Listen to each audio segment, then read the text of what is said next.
Hey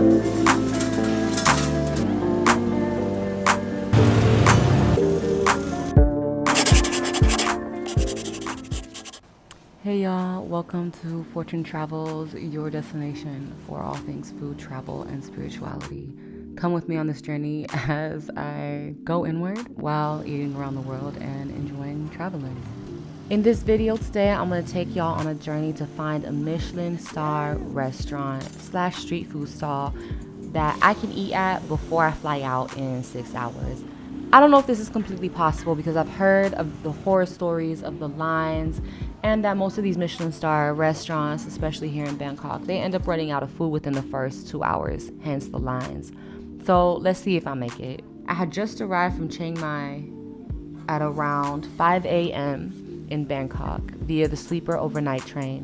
It was a pretty good deal considering I had waited the last minute to book the ticket. And I have to admit, it was a lot more comfortable than I expected, especially just for $30. Now, I will say this, you can book a plane for the same price or maybe a little bit more, but not last minute. You normally have to book these tickets about 2 weeks in advance to get that price.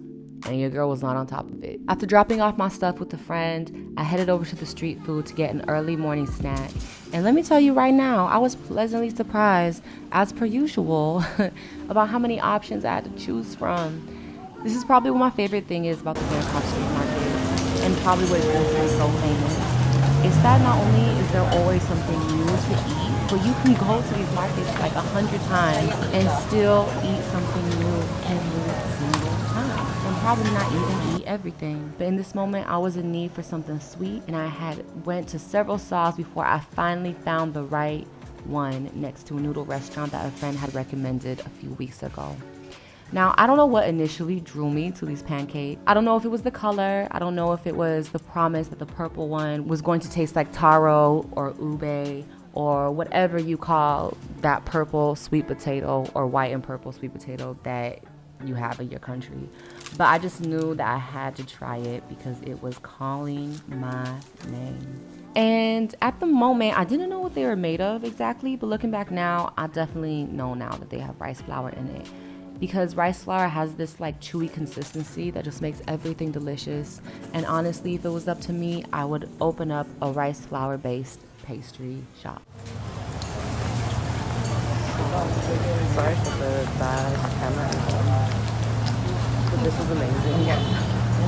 I don't know, I think it's like it's not necessarily like a pancake, I don't look like one, but it has like pandan in it and coconut, and it's so good. It's so good. Like, it's perfect. Like, I'm obsessed. Look, if you're ever in Bangkok, you have to try this. I'll try to put the map here of where the spot is or around the area that this guy sells these at, but this is like probably one of my favorite desserts in Thailand or in Bangkok, whichever you choose. Although these pancakes were heavenly and delicious, it just didn't quite satisfy my stomach in the way I had hoped. I probably should have eaten something a little bit more savory, but at this point it was too late. My eyes chose before my stomach, and now I actually had to find something real to eat. So I continued on my search for some Michelin food and quickly got distracted by the amazing noodle soups that I was surrounded by. And look, like, I mean, I know the Michelin star restaurant is like low-key priority, but some of these could be future Michelin star restaurants that I'm just sleeping on, that a lot of people are sleeping on. So why not try these out while they're not famous and they're genuine and they're delicious and they're good, and save the Michelin star restaurant for later. This is basically what I had told myself in this moment, because your girl was still hungry and needed something to eat. Also because last night on the train, they didn't give me dinner, so I was kind of like lacking in the calories department. I knew it was still pretty early for the famous Michelin star restaurants to open up, so I decided to get something light like a soup. And again, I was met with so many options. I cannot believe how many options I had looking around. I was amazed at all the different types of noodle soups that were available. And of course, every stall had their own recipe, their own ingredients, and they might have the same name, but everybody cooks it in their own way. So I went to several stalls and I looked around to see what I really craved. And then I found it. Look, when I say I love mushrooms, I love mushrooms, okay?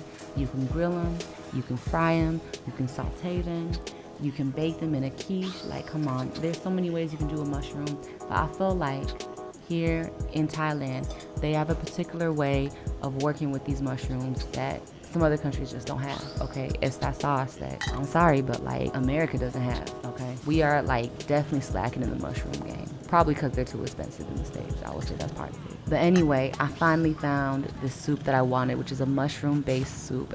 And I like it because it's super light. There's no noodles or anything in it. It's really just like 6 or 7 different types of mushrooms in a broth. And it is delicious. So this is probably one of my favorite dishes. It's a mushroom. It's a spicy mushroom soup, but it's amazing.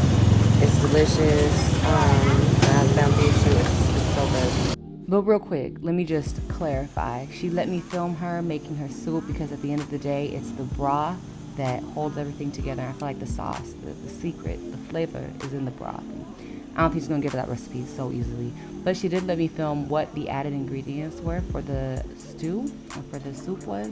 And it's basically, you know, a little bit of sugar, a little bit of corn syrup, a little bit of soy sauce, a dab of oyster sauce, and of course, one of the key ingredients, which is freshly crushed pepper. Did I mention that this was spicy? Sorry. Well, yes, it is a spicy mushroom soup. If you want the authentic taste and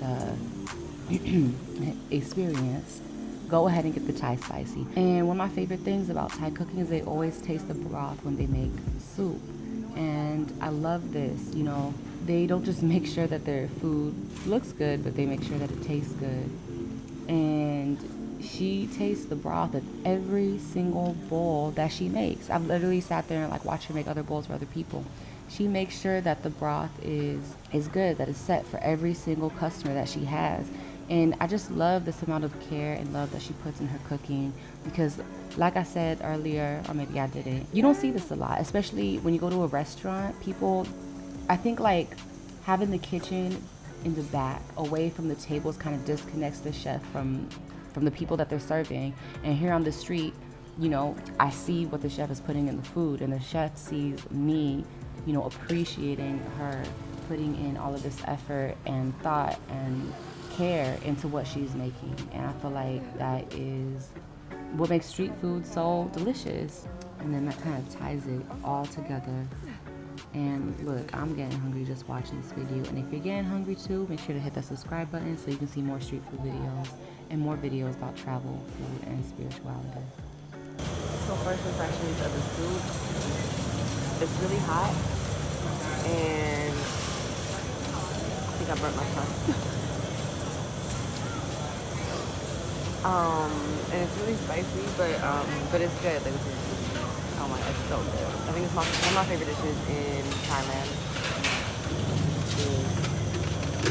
Is this mushroom soup right here. And you can ask for it not spicy, but I love mushrooms, and well, this is like heaven to me. So. Oh, and this was kind of cool. I like this kind of insider's view on how she supported her business. There's a guy who actually comes around with little gas tanks so she can cook each bowl individually. So whatever happened to that Michelin restaurant? Well, I will tell you right now, this is the line. And with about 4 hours until my plane left, I had to decide not to go to the Michelin star restaurant, which was totally okay because I wasn't really feeling, you know, waiting in line anyway and missing my flight to this new location, which I'm so excited to tell y'all about next week. But like these people, you're gonna have to wait.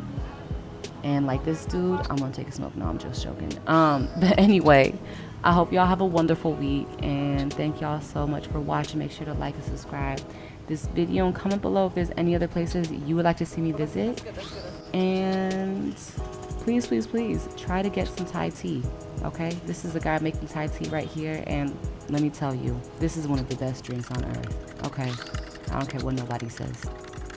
Okay, I'll see y'all later. Peace.